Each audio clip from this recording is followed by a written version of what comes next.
And welcome back to another episode of TED Talk Stamps. I'm your host, Ted the Talking Stamp Collector, and today I'm going to be talking about one of the smallest countries in the world, Andorra.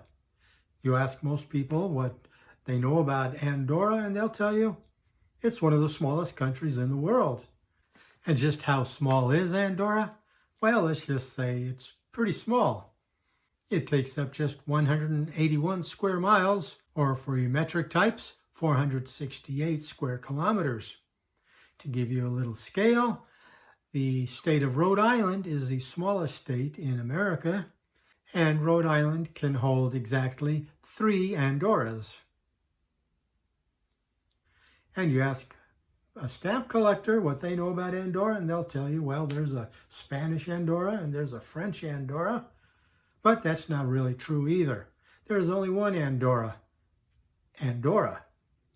It's a self-governing sovereignty that happens to have 2 princes from Spain, sort of, and from France, sort of, that don't actually have any involvement in the governing of the country, much like, say, Belize or Bahamas are part of the British Commonwealth, but they are also self-governing, with having the Queen Elizabeth as their head of state.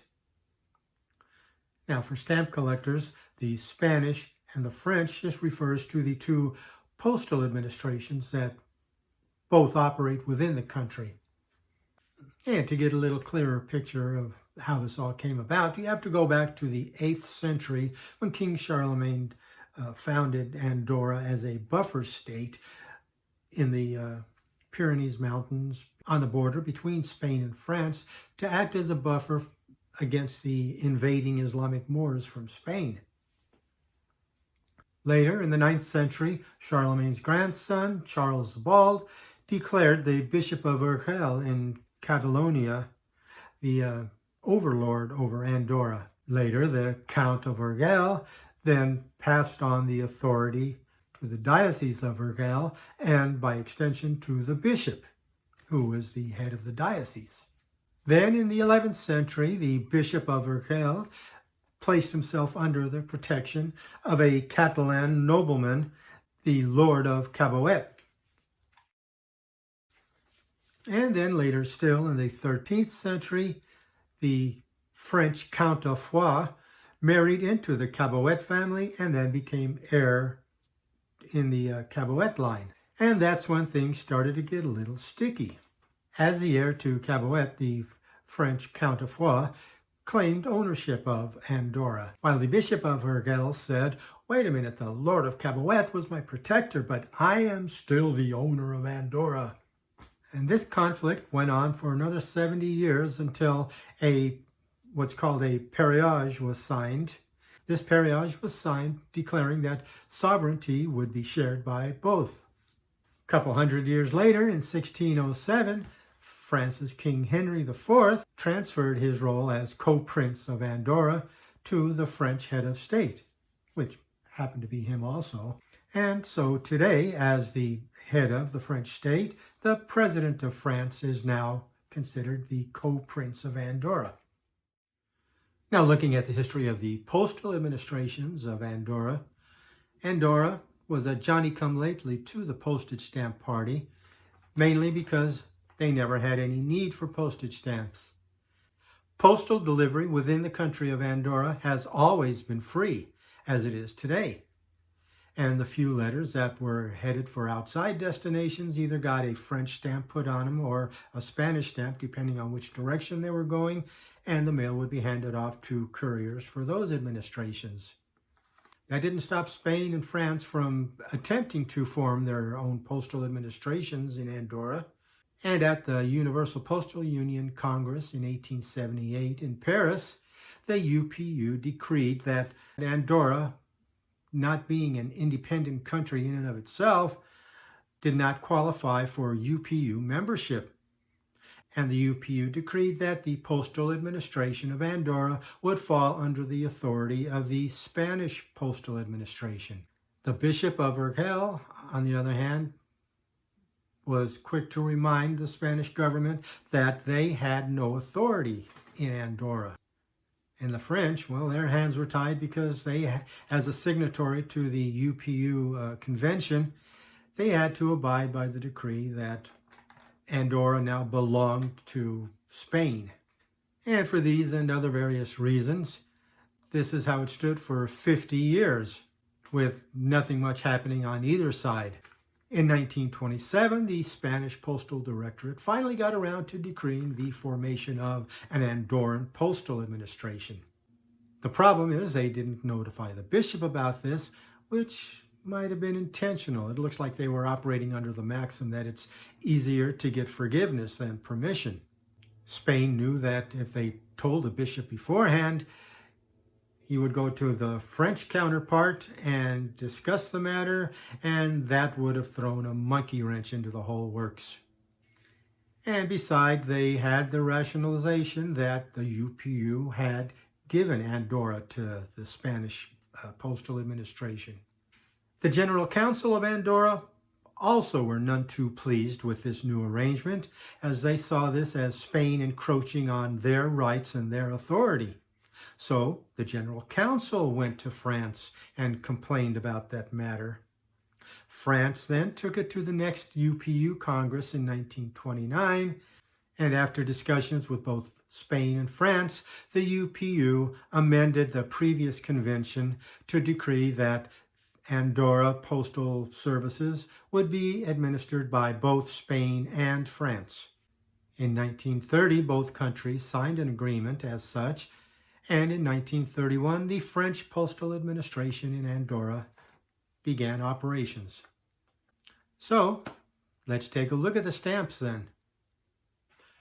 Spain, of course, was first out of the gate with a set of 12 stamps that were underwhelming. Now, one would think that they had 50 years to prepare from 1878 to 1928, but no, they had no Andorran stamps ready, so they took 12 regular issue Spanish stamps that were currently in use and overprinted them Correos Andorra in black or red, as you see here. They also took a special delivery or express stamp and overprinted that. France followed suit with their first issue in 1931, and just like with Spain, they didn't have any stamps ready, so they took regular issue French stamps and overprinted those, Andorra. They took 22 regular issue stamps plus 14 postage due stamps. In 1929, the Spanish administration issued a proper set for Andorra. It consisted of 12 stamps with 4 designs showing various buildings of Andorra and a 5th design showing the General Council of Andorra. In 1932, the year after they started, the French administration also issued a proper set for Andorra. This initially consisted of 22 stamps again, like the first set of overprints, and over the next 10 years, some of the stamps were reprinted in different colors and new denominations were added, and it eventually grew to a set of 56 stamps. Now, for the first several decades after the start of this new postal administration system, the General Council had set a policy that only enough stamps were to be issued as was postally necessary. But in 1962, the French administration broke from policy by issuing the first commemorative stamp. This stamp depicted the Telstar communications satellite, which for the first time connected television broadcasts between the United States and Europe. When the General Council learned about this commemorative stamp, they called France to the carpet and said, "Hey, listen, up to this time, you guys have been making all the money from the postal service, and we haven't gotten anything. If you're going to start doing commemorative stamps, then you're going to share 50% of the profits with us." France agreed to it, and after signing a similar agreement with the Spanish administration, Spain issued the first commemorative Andorran stamp in 1972. and it was the Europa issue. Now, this is a little bit more expensive stamp, currently cataloging at about, $60. And there are forgeries out there, so you'll have to be careful when you buy one. Luckily, the forgeries are easy to spot. The main thing is that the genuine stamps have easily discernible serifs at the top of the R's and various other letters, whereas the forgeries, the serifs are barely visible, if at all. And here's a big tell.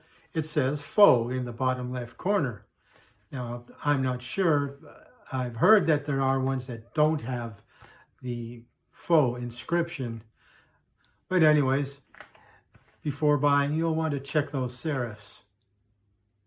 In 1976, the Spanish administration issued a pair of stamps for the Montreal Summer Olympics. You'll note, however, that one of the stamps shows a slalom skier. What's that doing in a Summer Olympics set? Well, it's hard to tell for sure, but Spanish Andorra did not have a Winter Olympics set for the Helsinki Olympics. So I'm guessing that maybe this set was supposed to be to cover both Winter and Summer Olympics, but the inscription for Helsinki just did not get on there. This set, issued in 1985 by the French administration, was also for Europa, and 1985 was the European Year of Music.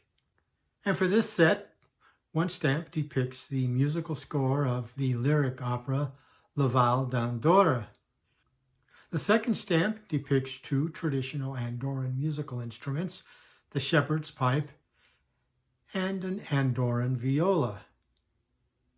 There is also some literature associated with Andorra, and both administrations have issued a stamp in honor of the writer Isabel Sandy, who lived from 1884 to 1975. Now, Isabel Sandy was a French poet and writer, and I cannot find a single comprehensive article about her, so I don't even know if she lived in Andorra. Obviously, she must have spent some time there, as she wrote a novel called Andorra, a novel. Spain issued their stamp in 1996, and again, that was their Europa issue. And France issued this one in 2016. There's a lot of history and culture to be found on the stamps of Andorra. This 1980 French Europa issue depicts Charlemagne, who of course founded the state of Andorra in the 8th century. Another French Europa issue from 1982 notes the creation of the General Council of Andorra in 1419. Yet another Europa issue for the French administration depicts two activities held during Carnival, which date back to the Middle Ages, the Ball de Losa and El Contrapas. The Spanish administration issued this set in 1979, depicting a man and a woman in traditional Andorran dress, and a bride on a mule being led by the groom. This pair, another Europa issue from 1993, depicts contemporary art by two Andorran artists, John Allen Morrison and Angel Calvente. And this Spanish issue from 1975 depicts a 19th century scene of a mail courier delivering a letter.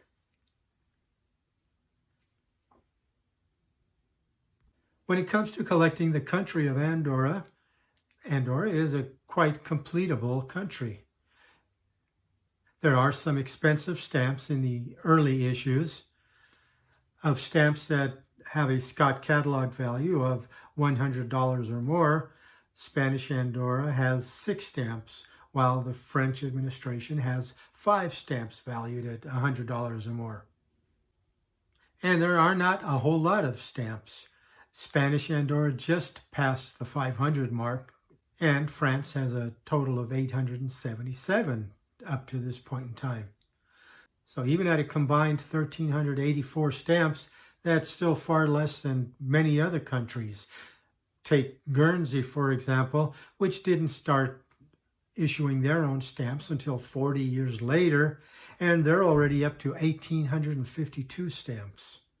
Now, if you collect the modern stamps, the current issues do run a little bit high because they are, in effect, all airmail stamps, and you get some face values up over 2 marks, 2 euros, 3 euros, even 4 euro value stamps. But that's offset by the fact that they don't issue that many stamps each year. In 2020, each administration issued a total of 15 stamps.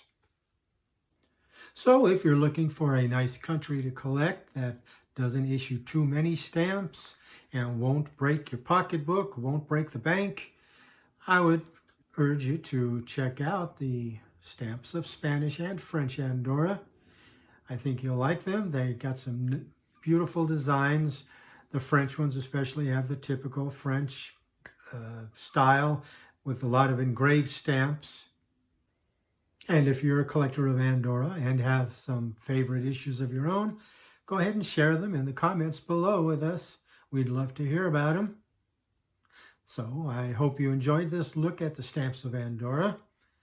And once again, this is Ted the Talking Stamp Collector, wishing you all happy stamping.